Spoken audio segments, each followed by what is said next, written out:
Greetings, my excellent friends. Well, as you can tell, I just got back from Bill and Ted Face the Music, which is one of a handful of new releases that are finally trickling back in. And in this case, is one of a handful of ones also simultaneously going to be on VOD for those who can't make it. That's mean I'm not gonna be offering too major advice, but do what you can to feel safe, make sure to stay clean, and and make sure to hang tough.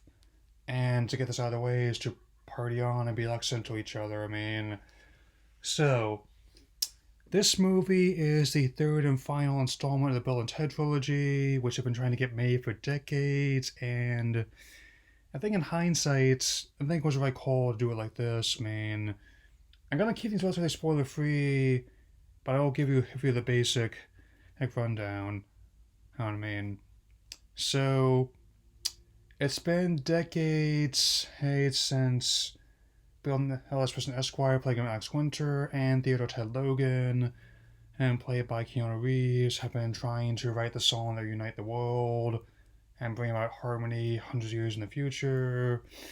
But this reached a critical juncture, which leads them on one last journey through time, or else reality itself will collapse in a span of 75 minutes.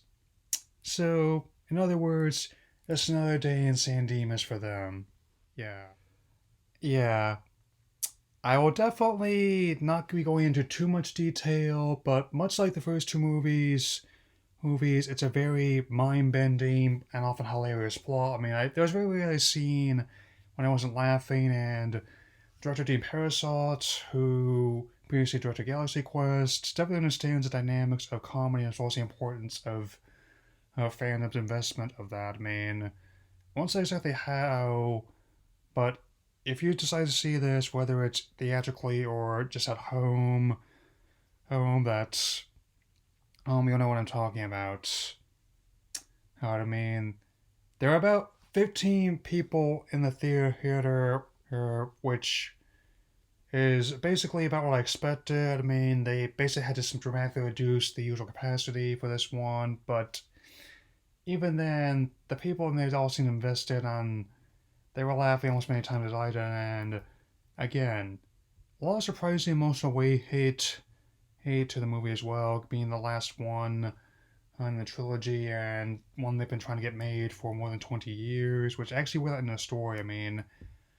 I won't be saying exactly how, but it's going to deliver some surprising amounts of heart to that, because much like the previous two movies, this one is quite earnest in its depiction of a couple of slackers in San Dimas, as to how they're definitely basic archetypes. And in fact, I will say that the story of this one, and in many ways, retroactively makes the first two movies a lot better.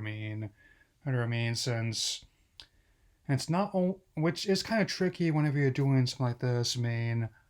Because like even in their day, while the first two did have their audience, they were often dismissed by non-fans little more than your average kind of laid back, like rock and roll comedies. But when you start peeling back the layers, they're actually a lot smarter and more clever than a lot of people give them credit for. Like how it's not often that you can see such a unique version of time travel and then see someone and say cheat at poker bill the kid, or see Napoleon go down a water slide right after eating a big ice cream sundae.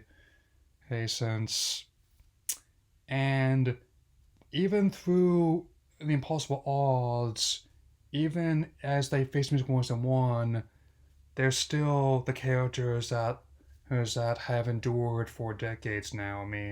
Even when things are indeed bogus in Moise One, especially in this situation, they still see the best of the situation they're in, and when the time comes to face the music, boy howdy, they face it.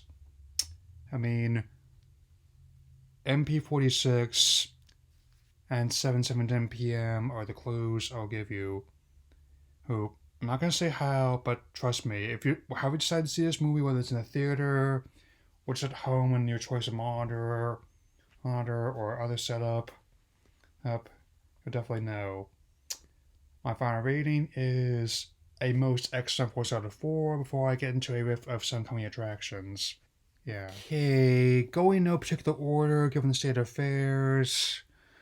New Mutants has finally been released. I know at this point I'm surprised as a lot of you are, and it has been blasted at more than one. On top of it not being screened, and a lot of people not willing to go unless they have it saved due to this current situation with the pandemic. I mean, those who are seeing it are for the most part not enjoying it. I mean, and that also includes one of the creators of the original comic. I mean, again, I've done this before, like with Transformers and Dark Phoenix. Next, that as long as I have this ready and clean, and they have the protocol set up, I'll be willing to take the risk. I mean, I'm focusing less on the venues themselves, more on individual releases. I mean, because heck, I mean, if all else fails, I'm really hoping it won't be as worse than X-Men vs. Wolverine, which is still my personal least favorite entry in the franchise, main. Nice, but just in case I do end up not being a fan of it, I can still take comfort in the fact that they're going to be rebooting the whole franchise in the next 3 years, Deadpool notwithstanding.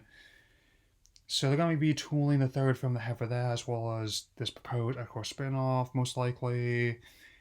And even like other things that have the tip, like the Gambit movie. I still want them to do that in the near future, and I'm still very much open to Channing Tatum playing him. He definitely has the charm to pull it off, man. So, yeah. On a more positive note, with Tenet opening overseas as well as early screenings taking place as recently as this weekend, and it has, for the most part, has been quite well received. I mean, and again, I admit I have not seen every single movie that Nolan has done to date. I think there's only a couple I have missed. I mean, but I have yet to see a single one I have disliked because no matter what the material is given with, whether it's a different source or genre or writing his own screenplay, he has the habit of making a unique look and feel of no matter which one he works with. And this espionage film looks to be no exception, which stars CIA agents, which only one terminal has Tenet, trying to prevent World War III. Looks to be another unique take on time travel based on the movie I just saw. And again, I'll probably address the DC fandom reveals once I get a chance to because of how busy I've been with their projects. X-Men, both theatrical and streaming ones are going to be coming out in the near future. But, and again, I said before, if there's anyone to bring up Rob Trudeau capable of as an actor, it's definitely Nolan. And I really like how that he's still committed to using practical effects and real location wherever he can.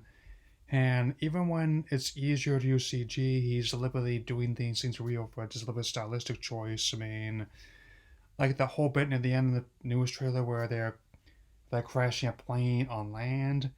Yeah, that was done with a real plane. Like when I saw Dark Knight Rises, like they actually broke apart a real plane with Skyhawks over the hills of Scotland to the opening heist in Uzbekistan. And that's still really impressive. Yeah. So I'm gonna keep this going. Okay. So, Death on the Nile coming out this October, depending on what happens, and not a conventional scary movie for that time frame, but it should provide plenty of suspense. Like this latest adaptation of the Agatha Christie novel of the same name, which features not only Kenneth Branagh returning his work on more earlier Express remake in 2017, which I wasn't expecting a whole lot from it, but actually it was relatively well received and did do fairly well financially, so I'm not surprised about this. We got awards nominations, returning to direct as well as reprising his role as Poirot, complete with the very luxurious early 20th century mustache, man. I mean, it's a classic narrative device where if someone dies on a boat, I mean, there is more chance to escape, but not much of it, given how in Egypt the Nile is full of its own hazards and a lot of big names in this cast. I mean, I'll definitely have to keep track of them all. I mean, also, and I definitely hope they will pull this off. But given how the Motor Orient Express remake was actually pretty decent, I guess we'll find out. I mean, that's basically what I thought of it. Flawless fails. I really can't imagine being worse under this foul. I mean, especially even with considering Disney's new ownership of 20th Century Studios. I mean, they basically have reverted back to their name before News Corporation owned them. And also bringing back the Touchstone brand as well. Would have thunk it? There's also talk of them having like another mature tier for Disney Plus. I mean, which, given how The Simpsons streaming on there as well, it reminds me of that joke in the video store. Yes, kids might not remember what a video store is, man. Where the adult section is full of art house films such as Spike and Ainley and Truffaut, among others. Yeah. Last, but definitely not least, is going to be Black Widow. Oh, which was initially going to be opening this summer season, but instead will be potentially be another big one for the holidays coming this November.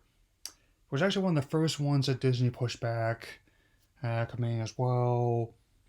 Which, given how big these other movies have been, like how several of them are France have made over $1 billion worldwide, with the Endgame making joining the 2 billion club and even surpassing Avatar's record finally.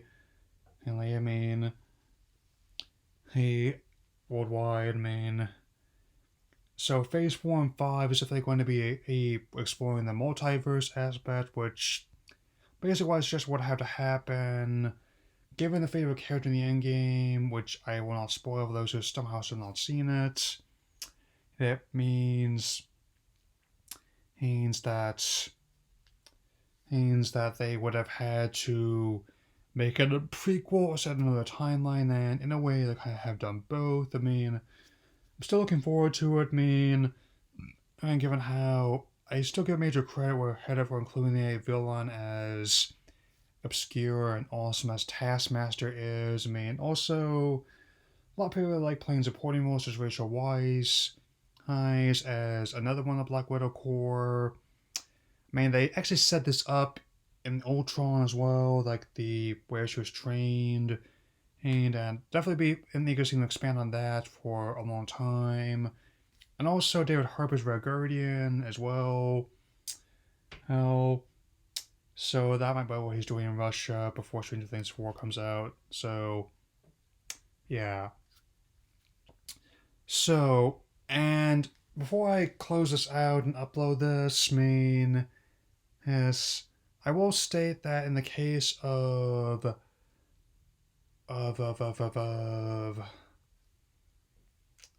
in, shall we say, a Tenet and New Mutants, like, I tried to actually pre-buy some tickets for those, but as it turns out, even my little theater, who I mentioned before, is still following protocols pretty good. Me making sure everybody washes their hands, and even though it's not required, they are definitely recommending it. I mean, in that sense, I definitely will find out more. I guess I'll have to go back to doing it the old-fashioned way, as in just picking a date and time I want to go, and then just going.